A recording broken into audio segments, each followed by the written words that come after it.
नमः शिवाय। नमस्कार दोस्तों, स्वागत है आपका चैनल में एक और अद्भुत प्रेरणादायक और रहस्यमयी कहानी में।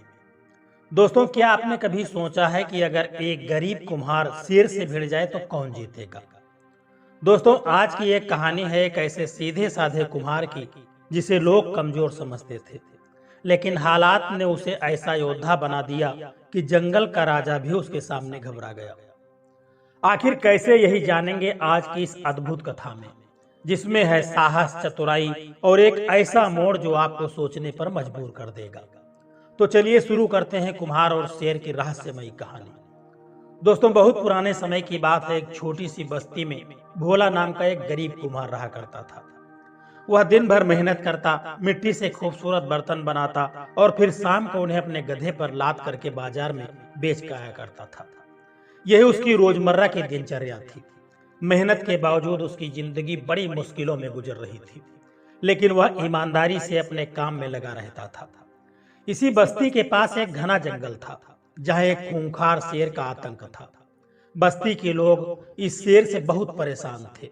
वह आए दिन गांव के लोगों और उनके जानवरों का शिकार किया करता था। बस्ती में डर और दहशत का माहौल था। कई बार गांव वालों ने शेर को पकड़ने की कोशिश की, लेकिन हर बार वह उसकी पकड़ से बच निकलता था। धीरे धीरे बस्ती के लोग इतने डर गए कि उन्होंने रात के समय अपने घर से बाहर निकलना ही बंद कर दिया।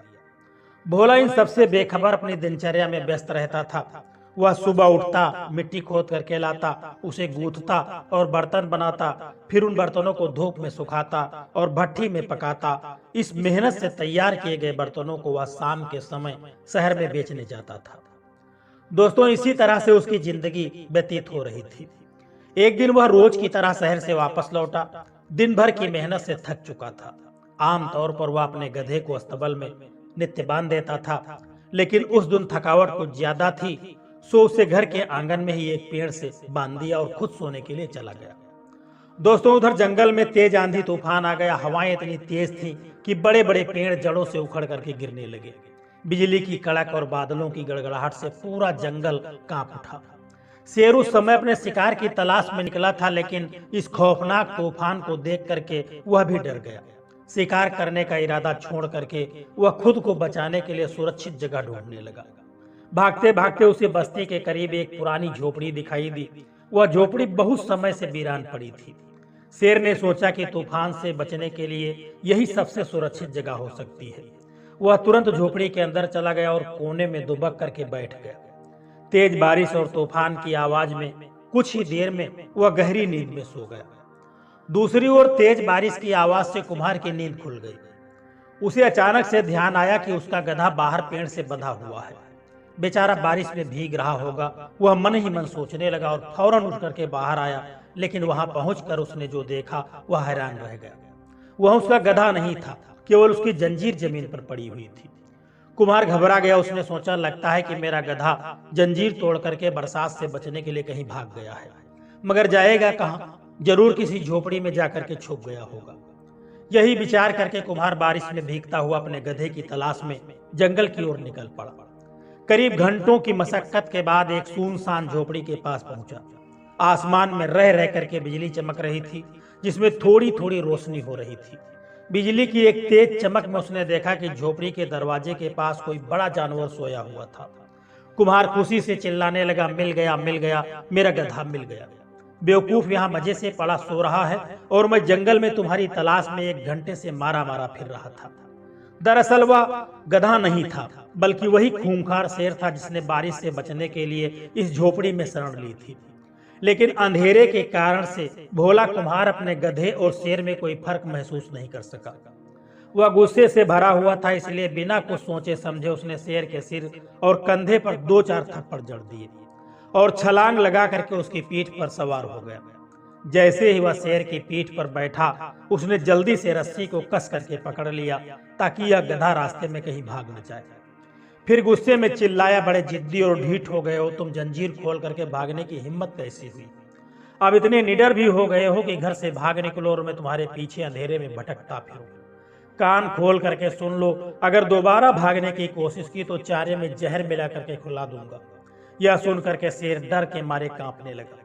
उसकी तो जान ही निकल गई। वह सोचा अगर मैंने इसका आदेश नहीं माना तो सच में यह मुझे मार डालेगा। उसके लिए अब सबसे सही यही था कि वह चुपचाप उसकी बात माने। घनघोर अंधेरा था, बारिश तेज हो रही थी और कड़ाकेदार बिजली चमक रही थी। ऐसे में शेर जंगल के रास्ते पर दौड़ते हुए अंदर ही अंदर खौफ में डूबा हुआ था। यह मैं किस मुसीबत में फंस गया। उसे अपनी गर्दन में बंधी रस्सी का फंदा बहुत मजबूत लग रहा था, लेकिन डर के कारण उससे हिलने डुलने की हिम्मत भी नहीं की। आखिरकार वह जंगल के किनारे बसी झोपड़ी के पास पहुंचा। कुम्हार ने उसे घर के अंदर खींचा और आंगन में एक पेड़ से जंजीर के साथ बांध दिया। आधी रात का समय था, ठंड बढ़ गई थी और कुम्हार बहुत थक चुका था, इसलिए वह निश्चिंत होकर के अंदर जाकर के सो गया। दोस्तों, जब सुबह हुई, सूरज की किरणें बस्ती में फैलने लगी। गांव के लोग रोज की तरह अपने काम पर जाने के लिए घरों से निकले। जब वे भोला कुम्हार के घर के पास से निकले तो अचानक उनकी नजर उस पेड़ पर पड़ी जहां एक कदम आगे वही खूंखार शेर जंजीरों से बंधा हुआ बैठा था। गांव वालों की आंखें फटी की फटी रह गई। कुछ पलों तक वह यकीन ही नहीं कर पाया कि यह वही शेर था जिसने बस्ती में तबाही मचा रखी थी। फिर किसी ने चिल्ला करके कहा, अरे यह तो वही खूंखार शेर है, इसे बांधा किसने है। कुछ ही देर में यह खबर पूरे गांव में आग की तरह फैल गई कि भोला कुम्हार ने जिंदा शेर को पकड़ लिया है। गांव वालों ने भोला की बहादुरी की बड़ी तारीफ की। उनकी खुशी से सबसे बड़ी वजह यह थी कि यह वही शेर था जिसने न जाने कितनी बकरियां और भैंसें खा ली थी। अब उनकी परेशानी हमेशा के लिए समाप्त हो चुकी थी। कुमार खुद भी यह नहीं समझ पा रहा था कि गांव वाले उसकी इतनी तारीफ क्यों कर रहे थे। उसने उन्हें समझाने की कोशिश की, मैंने कोई बड़ा काम नहीं किया है, मैं तो बस अपने गधे को पकड़ करके घर ले आया हूं। लेकिन जब उसने ध्यान से देखा तो पाया कि जिसे वह अपना गधा समझ रहा था वह दरअसल वही खूंखार शेर था। इसी दौरान वहां का जो राजा था बहुत चिंता में डूबा हुआ था। पड़ोसी देश का राजा बड़ा ताकतवर था और वह वहां के कई इलाकों पर जबरदस्ती कब्जा करना चाहता था। दोनों राज्यों के बीच लड़ाई छिड़ चुकी थी और आए दिन पड़ोसी देश की सेना हमले कर रही थी। राजा जानता था कि उसकी सेना बहादुर है, लेकिन दुश्मन की फौज की संख्या कई गुना ज्यादा थी। उसे किसी ऐसे वीर सेनापति की तलाश थी जो उसकी सेना सही तरीके से कमान संभाल सके और दुश्मन को हमेशा के लिए मार भगाए। इसलिए उसने तुरंत अपने मंत्रियों और सेनापतियों को दरबार में बुलाया। वो सब सलाह मशवरा करने लगे कि कौन ऐसा योद्धा हो सकता है जो इस युद्ध को जीतने में मदद कर सके।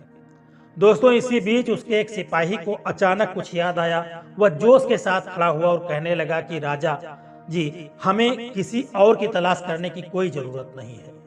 हमारे अपने ही राज्य में एक ऐसा बहादुर इंसान है जिसे अपनी दिलेरी का सबूत दिया है।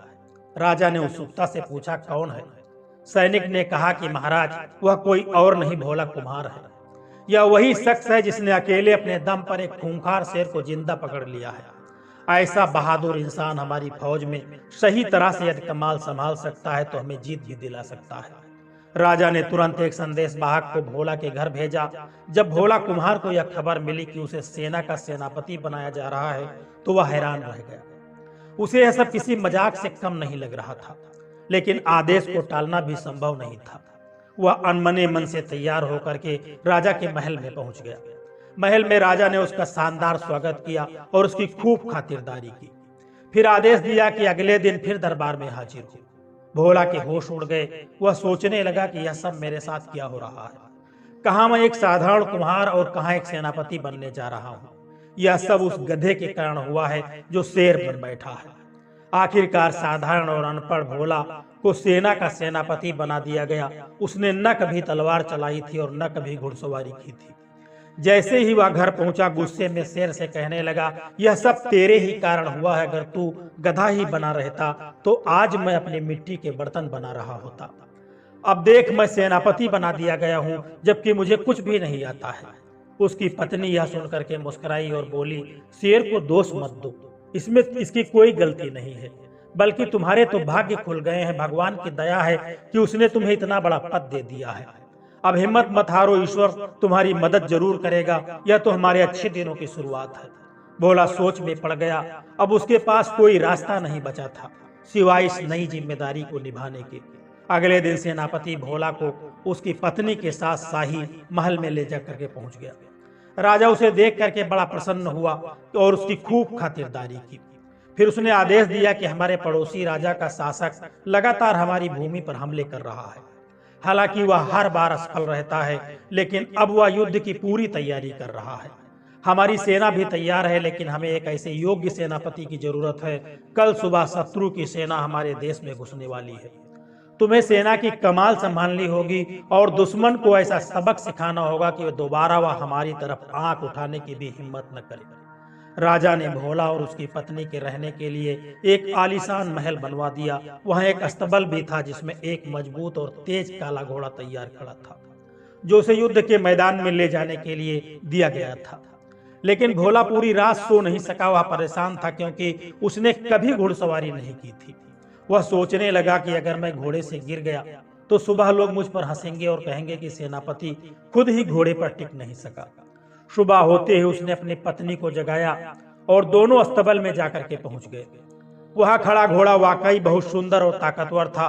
भोला ने चिंता भरे स्वर में कहा कि यह घोड़ा तो बहुत ऊंचा है, मैं इस पर सवार कैसे हूँ? इस पर उसकी पत्नी ने सुझाव दिया कि कोई मेज घोड़े के पास रख दो और उसी पर चढ़ करके इसकी पीठ पर बैठने की कोशिश करो। भोला ने ऐसा ही किया। वो बड़ी मेहनत से मेज पर चढ़ा और फिर किसी तरह से घोड़े की पीठ पर सवार होने में सफल हो गया। भोला कुम्हार को लगने लगा था कि जीवन या जो जीन है घोड़े की बहुत फिसलन भरी है। उसने घबरा करके कहा कि मेरे दोनों पांव रकाब से कस करके बांध दो, कहीं ऐसा न हो कि मैं रास्ते में गिर जाऊं। उसकी पत्नी ने कहीं से एक मजबूत रस्सी ढूंढी और उसके पांवों को रकाब से कस करके बांध दिया। फिर उसने रस्सी को घोड़े के नीचे से निकाल करके दोनों रकाब आपस में जोड़ दिए ताकि भोला का संतुलन बना रहे। इसके बाद उसने एक और काम किया, अपने पति की कमर को जीन के साथ अच्छी तरह से बांध दिया ताकि वह किसी भी हालत में नीचे न गिरे। भोला ने कहा कि अब मेरे हाथ में घोड़े की गर्दन से हाथ को बांध दो ताकि मैं पूरी तरह से सुरक्षित रहूं। घोड़ा अस्तबल से बाहर निकलने को बेताब था। इससे पहले कि उसकी पत्नी उसके हाथों को भी घोड़े की गर्दन से बांध पाती, घोड़ा अचानक जोर से उछला और बाहर भाग गया। दोस्तों, अब हालात यह थे कि भोला घोड़े की पीठ पर एक बोरी की तरह लटका हुआ था। वह सिर्फ रस्सियों की वजह से नीचे गिरने से बचा हुआ था। उसने घबरा करके घोड़े की गर्दन को कस करके पकड़ लिया और मन ही मन ईश्वर से प्रार्थना करने लगा, हे भगवान, तूने मुझे एक साधारण इंसान से सेनापति बना दिया। अब मेरी इज्जत और राज्य की रक्षा तेरे ही हाथों में है। मैं एक अनपढ़ और कमजोर आदमी हूँ, आपकी कृपा से मेरी मदद कर और मेरी जान को बचा। काला घोड़ा बिजली की गति से दौड़ता चला गया। उसने शहर की गलियों में हलचल मचा दी, लकड़ी के दरवाजे तोड़ दिए, खुले खेतों की ओर भाग निकला। तेज रफ्तार से दौड़ते हुए उसने नदी और कई उबड़ खाबड़ रास्तों को पार कर लिया और भोला रस्सियों के सहारे बस किसी तरह अपनी जान बचाने की कोशिश करता रहा। अब सेनापति भोला का युद्ध के मैदान की ओर बढ़ रहा था और दुश्मन के शिविरों के करीब पहुंचने लगा। उसे एहसास हो गया था कि घोड़ा सीधे दुश्मन की ओर भाग रहा है। उसने घोड़े को रोकने की बहुत कोशिश की, लेकिन सब बेकार था। जैसे ही घोड़ा एक बड़े पेड़ के पास से गुजरा, भोला ने उसकी एक मोटी शाखा पकड़ ली, यह सोच करके कि शायद वह इससे घोड़े को रोक सके। लेकिन उसने शाखा इतनी जोर से पकड़ी कि वह टूट करके उसके हाथ में आ गई। दुश्मन के शिविरों के बाहर एक सैनिक यह दृश्य देख रहा था। उसने देखा कि एक घुड़सवार बड़ी तेजी से उनकी ओर बढ़ रहा है और रास्ते में आते ही पेड़ों की शाखाएं तोड़ता जा रहा है। वह घबरा करके सोचने लगा, यह वही सेनापति है जिसने जिंदा शेर को पकड़ा था। अब यह हमारी ओर आ रहा है और जिस तरह पेड़ों की शाखाएं तोड़ रहा है, कहीं हमें भी उसी तरह न तोड़ डाले। उस सैनिक के मन में खौफ बैठ गया। वह चिल्लाने लगा, भागो, अपनी जान बचाओ। यह कोई साधारण इंसान नहीं बल्कि कोई राक्षस लगता है। अगर इसने हमें पेड़ों की टहनियों की तरह तोड़ना शुरू कर दिया तो हमारी हड्डियां चकनाचूर हो जाएंगी। जैसे उसने पीछे देखा, उसे सेनापति भोला से पीछे पूरी सेना आती दिखाई दी। यह देख करके उसकी घबराहट और बढ़ गई। वह और जोर से चिल्लाने लगा, दौड़ो, भागो, जिंदा शेर को पकड़ने वाला सेनापति एक विशाल सेना को लेकर हमला करने के लिए आ रहा है। जिस फौज का सेनापति इतना ताकतवर हो, वह हमारा क्या हाल करेगा। यह सुनकर के दुश्मन के सैनिक डर से कांप उठे और अपनी जान बचाने के लिए घोड़ों पर सवार होकर के वहां से भाग निकले। उनका राजा अपने शिविर में बैठा हुआ युद्ध की स्थिति पर नजर रख रहा था। जब उसने देखा कि उसकी सेना अचानक से पीछे हट रही है तो उसके सैनिक दहशत में भाग रहे हैं, तो वह घबरा गया। युद्ध का पासा पलट चुका था। हार को सामने देखते हुए राजा ने शांति की याचना करते हुए एक पत्र लिखा और उसे अपने शिविर में छोड़ दिया। इसके बाद वह अपने घोड़े पर चढ़ा और अपनी सेना को पीछे पीछे भाग निकला। वह इतना भयभीत था कि उसने पीछे मुड़कर भी नहीं देखा। इधर सेनापति भोला का घोड़ा जब दुश्मन के शिविर के करीब पहुंचा तो वह अचानक रुक गया। भोला ने कांपते हाथों से अपने पैरों को रकाब से निकाला और जैसे ही नीचे उतरने की कोशिश की, धड़ाम से जमीन पर गिर पड़ा। या तो ईश्वर की कृपा थी कि उसे इस हालत में किसी ने देखा नहीं, वरना उसका राज खुल जाता। उसने चारों तरफ नजर दौड़ाई, दुश्मन का कोई सिपाही नजर नहीं आ रहा था, सब भाग चुके थे। अब वह दुश्मन के राजा के शिविर में गया, जहां उसकी नजर एक पत्र पर पड़ी। उसने उस पत्र को उठा लिया और अपनी जेब में रख लिया। इसके बाद सेनापति भोला पैदल ही अपने घर की ओर चल पड़ा। रास्ते में लोग उसे देख करके बड़े ही अदब के साथ झुकने लगे, उसकी बहादुरी की चर्चा कर रहे थे, लेकिन उसे तो अपने बदन की टूट फूट की फिक्र थी। जैसे ही वह घर पहुंचा, अपनी जेब से वह पत्र निकाला और अपनी पत्नी को देते हुए कहा कि यह पत्र राजा तक पहुंचा दो। और हाँ, एक बात ध्यान से सुन लो, ईश्वर ने हमारी इज्जत रख ली है, लेकिन अब मैं अपनी जिंदगी में कभी भी घोड़े की पीठ पर नहीं बैठूंगा। राजा को बता देना कि दुश्मन डर करके भाग चुका है और अब दोबारा हमारे देश की तरफ आंख उठा करके भी नहीं देखेगा, लेकिन पत्र में क्या लिखा है यह मैं नहीं जानता। बस यह काम तुम कर दो और अब मुझे सोने दो। मेरा बदन टूटकर चूर चूर हो गया है। इस घोड़े ने मेरी हड्डी पसली एक कर दी है। इतना कह करके भोला लंबी सांस लेकर के बिस्तर पर लेट गया और चैन की नींद में सो गया। भोला कुम्हार की पत्नी पत्र लेकर के राजा के महल की ओर रवाना हुई। जब राजा ने दुश्मन राजा का पत्र पढ़ा तो वह बड़ा प्रसन्न हुआ और अपने नए सेनापति की खूब प्रशंसा की।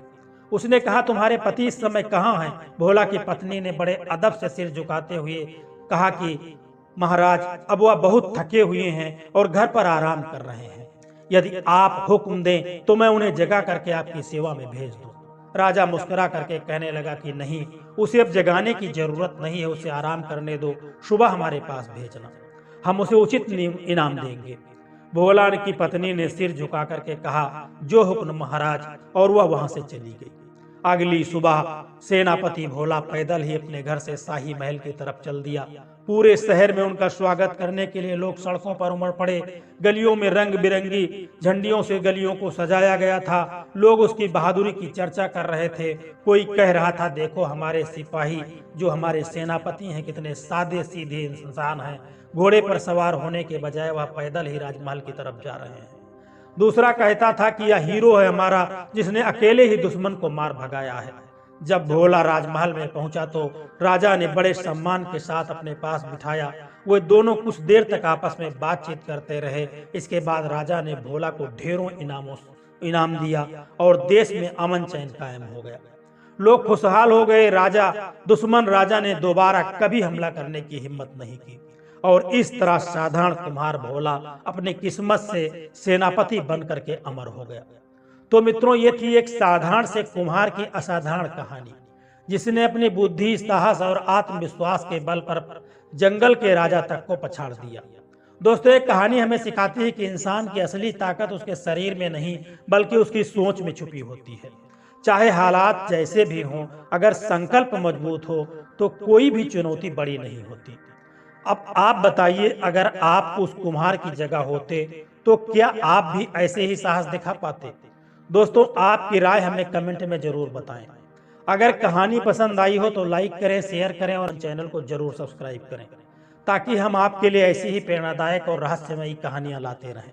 फिर मिलते हैं एक और नई, रोचक और सोच जगाने वाली कहानी के साथ। तब तक के लिए खुद पर विश्वास रखें और जीवन को आनंदमय बनाए रखें। जय श्री कृष्णा। राधे राधे।